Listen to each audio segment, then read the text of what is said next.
Nous avons un nouvel invité sur notre plateau et on va parler justement peut-être de boycott, de comment peuvent contribuer les consommateurs à une stratégie globale. J'ai la joie d'accueillir Bertrand Pancher. Bonjour monsieur, bonjour. Merci d'être là. Vous êtes président du parti Utile. Ça tombe bien, et du think tank Décide Ensemble. Vous êtes ancien député de la Meuse, ancien président du groupe Elliott, et vous êtes à l'origine d'une application qui s'appelle Non Merci. Non Merci aux produits américains, grosso modo. Vous vous appelez justement, Baptiste vient de nous le dire, pour le boycott des produits américains. Il faut consommer maintenant local et consommer européen. Voilà. On est d'accord, j'ai résumé. Alors, expliquez-nous. D'abord, merci de m'accueillir aujourd'hui, Marie Bretz. Le plaisir de retrouver mon ami Richard Verly. Donc, consommer européen et consommer suisse aussi, on est d'accord ou pas ? Je connais très très bien Richard. Et refaire davantage connaissances. Bon, d'abord, vous dire que j'ai été profondément choqué, scandalisé par la façon dont notre présidente de la Commission européenne a été reçu dans le golfe de Trump. Ursula von der Leyen. Trump-Berry, Turn-Berry, de façon vraiment humiliante pour l'Europe, les valeurs qu'on représente, et puis surtout par un manque complète de transparence. La Commission européenne, évidemment, a le pouvoir unique de négociation, mais enfin c'est quand même dans un cadre qui est très, très précis par nos institutions. Le Conseil doit donner des directives, la Commission des orientations, tout ça une absence complète de transparence. Le Parlement européen n'est pas convoqué et les parlements nationaux non plus. On va se prendre 15% de taxes dans des conditions d'ailleurs encore peu transparentes. On ne sait pas exactement ce qu'il va y avoir dans l'accord. Et je pense qu'à un moment, quand les responsables politiques ne jouent plus leur rôle, je me satisfais pas du silence assourdissant de la France dans cette affaire. Eh bien, c'est aux citoyens et aux consommateurs de le faire. Et donc, je vais lancer une application. Je suis en train de. Elle n'est pas encore lancée. Je travaille sur l'application. La mise en œuvre de cette application prend quand même quelques semaines. J'ai des bénévoles et des professionnels qui travaillent avec moi. Elle va être mise en place dans quelques semaines. Version française, version anglaise.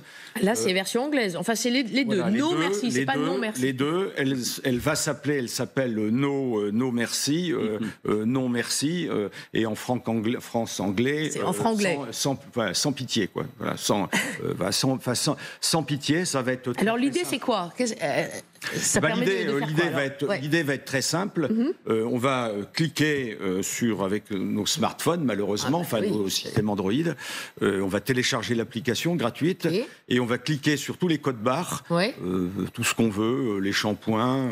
Et dès que c'est américain, tout. Et si ça s'affiche rouge, c'est des produits directement importés des États-Unis. Si c'est vert, c'est des produits locaux, français ou européens. D'ailleurs, et européens, c'est bien ça. Et les Chinois. Et les produits chinois. Les Chinois, on va travailler sans doute sur une version complémentaire par la suite. D'accord. Parce que ce serait pas inintéressant. Il y a le problème américain dont on va parler. Il y a aussi le problème chinois qui explique la façon dont l'Europe dévisse sur le plan économique. On est un géant sur le plan économique. On est un nain sur le plan politique. Moi, je ne me satisfais pas de tout ça, quoi. Si on avait vraiment la force de le faire, on pourrait imposer tout ce qu'on veut au monde entier. On entend votre colère, député Pancher. Quand on voit quand on voit la posture de Donald Trump, vous en aviez parlé juste avant, la manière dont il a reçu Ursula von der Leyen, on a vu la presse américaine qui qualifie, on dit que Donald Trump qualifie la présidente de la Commission européenne comme la Kamala Harris des États-Unis. Donc on se dit, est-ce que boycotter des produits américains, est-ce que vraiment ça peut embarrasser le président américain ? Est-ce que vraiment il va s'en préoccuper de ça ? Vous savez, Donald Trump, c'est un homme d'affaires déguisé en chef d'État. C'est un homme d'affaires déguisé en chef d'État. Il n'y a que l'économie qui comprend, il n'y a que les rapports de force qui comprend. Moi, je vois son grand ami, serviteur zélé, Elon Musk, qui a tout fait pour que Trump soit élu.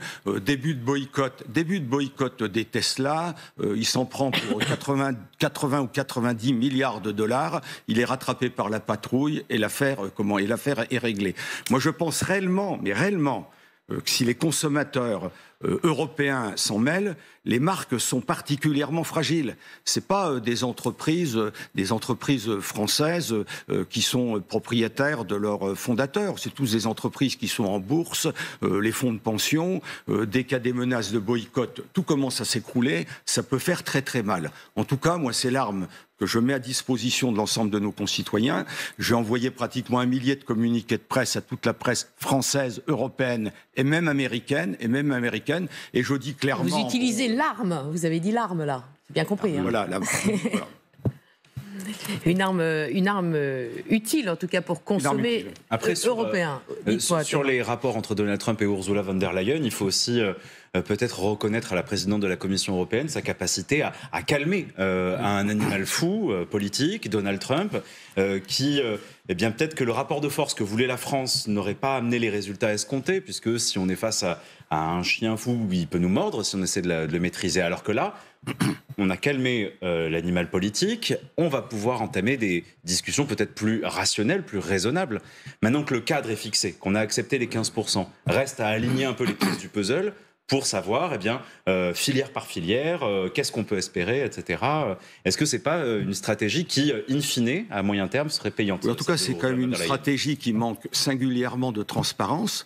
Je rappelle que le 27 juillet, elle va discuter avec Trump, que le 28 juillet, le lendemain, elle réunit les commissaires européens. Il n'y a pas de compte-rendu, il n'y a pas de transparence. On ne sait pas du tout ce qu'il va y avoir dans cet accord. J'observe que certains pays européens vont être exonérés de droits de douane. L'Irlande, avec notamment les produits pharmaceutiques, se pose le problème, nous, des produits agricoles, se pose le problème également de la question de l'énergie. Est-ce que c'est une compétence exclusive de la Commission européenne et pas française? Enfin, il y a quand même singulièrement un manque de transparence. 2, j'observe qu'on prend 15% de droits de douane. On prend 15% de droits de douane.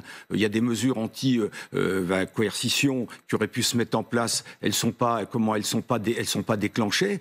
J'observe que l'Union européenne, c'est pratiquement, même si on a un peu dévissé, autant de production que les États-Unis. On est quand même une arme sur le plan économique qui est quand même énorme. Mais on va se faire marcher dessus pendant combien de temps comme ça? On se fait marcher dessus par les États-Unis, quoi. On est quand même une grande démocratie mondiale. Disons que la France exporte, pour ramener à des chiffres, la France exporte 49 milliards d'euros de produits aux États-Unis. L'Allemagne, c'est 163 milliards d'euros. Donc, ils sont plus tributaires que nous. Mais ceux qui ont lu l'art du deal savent que Donald Trump est plus attaché par l'image que va renvoyer une poignée de main et l'image que va renvoyer un deal. Et qu'après, le contenu de l'accord, etc., ça, il laisse ça à ses gratte-papiers qui vont se charger d'aller négocier. Il est surtout attaché au marché financier, au mode de la finance. Les marchés financiers qui n'ont pas décroché. Qui n'ont pas dévissé totalement. Je peux vous dire que si ça commence à bouger du côté des achats, regardez quand même ce qui s'est passé avec Musk. Ça a été quand même réglé très rapidement. Ce fanfaron qui donnait des leçons à tout le monde, qui a remballé les Gaules, comme on dit chez nous à la campagne, et qui a été rattrapé par la patrouille. Rattrapé par la patrouille. Richard Verly, qu'est-ce que vous pensez de cette application qui incite à consommer européen? Est-ce qu'il y a une case spécifique pour la Suisse? Parce que la Suisse, c'est pas tout à fait. Non, je crois que la Suisse en a pris une bonne couche. Elle a pris alors justement, vous vous ralliez sur les 15%, eux, c'est 30%. En tout état de cause, dans une. Alors, je ne connais pas le détail de l'application, mais les produits suisses, la Suisse a un accord bilatéral qui vient d'être signé et qui sera bientôt soumis au peuple, parce qu'en Suisse, on vote sur les accords avec l'Union européenne et qui permettra à la Suisse et à l'Union européenne de se rapprocher encore plus. Ça, c'est pour l'aspect helvétique. Donc, les produits helvétiques mériteraient d'être caractérisés européens. Alors, peut-être qu'il faudra ajouter une croix blanche au milieu des étoiles dorées. Pour ce qui est de peut-être plusieurs choses, je réagis à ce que disait Bertrand, puis après, j'aurai une question. Première chose, je ne suis pas tout à fait d'accord sur la transparence. Je pense que le gouvernement français, notamment, et d'abord, le gouvernement français est quand même assez isolé dans son rejet global de cet accord ou dans sa désapprobation, parce que ce n'est pas un rejet. C'est une désapprobation de l'accord. Voilà, c'est le gouvernement français qui est le plus vocal. Il y a quand même une grande part d'hypocrisie. Vous pouvez reprocher peut-être à la Commission le manque de transparence, mais les gouvernements, et en particulier le gouvernement d'un grand État membre, avaient tous les moyens de s'assurer que les informations lui sont transmises. Alors, il y a eu la veille, la rencontre a eu lieu le dimanche sur le Golfe. La veille, le samedi, il y a eu une réunion des ambassadeurs, c'est-à-dire les représentants des pays membres de l'UE à Bruxelles.